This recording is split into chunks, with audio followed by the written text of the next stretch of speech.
Kochi Palluruthy saint Rita's സ്കൂളിൽ ഹിജാബ് ധരിച്ചെത്തിയ വിദ്യാർത്ഥിനിയെ വിലക്കിയ സംഭവത്തിൽ സ്കൂളിന് വീഴ്ചയെന്ന് വിദ്യാഭ്യാസ മന്ത്രി വി ശിവൻകുട്ടി. വിദ്യാർത്ഥിനിക്ക് ഹിജാബ് ധരിച്ച് തുടർ പഠനം നടത്താൻ സ്കൂൾ അനുമതി നൽകണം. ഹിജാബിന്റെ നിറവും ഡിസൈനും സ്കൂൾ അധികൃതർക്ക് തീരുമാനിക്കും. ക്രിസ്തു മതത്തിൽ കന്യാസ്ത്രീകൾക്ക് എങ്ങനെയാണോ തിരുവസ്ത്രം നിർബന്ധമാക്കിയത്, അതേമാതിരിയാണ് സിഖ് മതത്തിൽ അവരുടെ തലപ്പാവ്. അതുപോലെ തന്നെയാണ് മുസ്ലിം സ്ത്രീകളിൽ അവർക്ക് ഹിജാബ് നിർബന്ധമാക്കിയിട്ടുള്ളത്.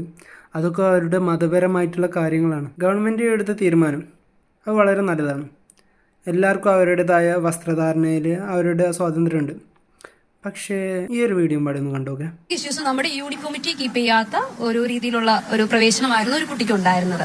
യൂണിഫോമിറ്റി, നമ്മുടെ സ്കൂൾ യൂണിഫോമിറ്റി, നമുക്ക് പ്രിസ്ക്രൈബ്ഡ് യൂണിഫോം ഉണ്ട്, അതനുസരിച്ച് കുട്ടി വന്നില്ല. 4 months she's okay with that uniform. But ഒരു പെട്ടെന്നുള്ള ഒരു സുപ്രഭാതത്തിലാണ് കുട്ടി ഈ ഒരു രീതിയിലുള്ള യൂണിഫോം ആയിട്ട് വരുന്നത്. നമ്മൾ പറഞ്ഞതനുസരിച്ച് കുട്ടി അത് മാറ്റി വെച്ചു, ബാഗിൽ വെച്ചു. സ്നേഹത്തോടെയാണ് നമ്മളത് പറഞ്ഞത്. കുട്ടി അത് കേൾക്കുകയും ചെയ്തു. 3rd day മദർ വന്നിരുന്നു നമ്മുടെ അടുത്ത് പറയാനായിട്ട്. നമ്മൾ പറഞ്ഞു റൂൾസ് ആൻഡ് റെഗുലേഷൻസ് അടുത്ത് അനുസരിച്ചാണ് നിങ്ങൾ അഡ്മിഷൻ എടുത്തപ്പോൾ നമ്മളത് പറഞ്ഞിരുന്നു. So you have to keep it.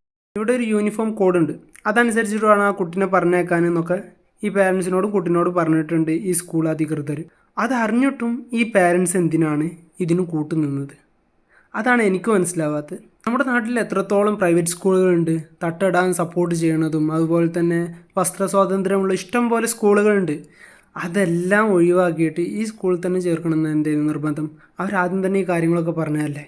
എന്നിട്ടും നിങ്ങൾ ഈ സ്കൂളിൽ ചേർത്തുകണമെന്നുണ്ടെങ്കിൽ ആ തെറ്റിൽ നിങ്ങൾക്കൊരു പങ്കില്ലേ?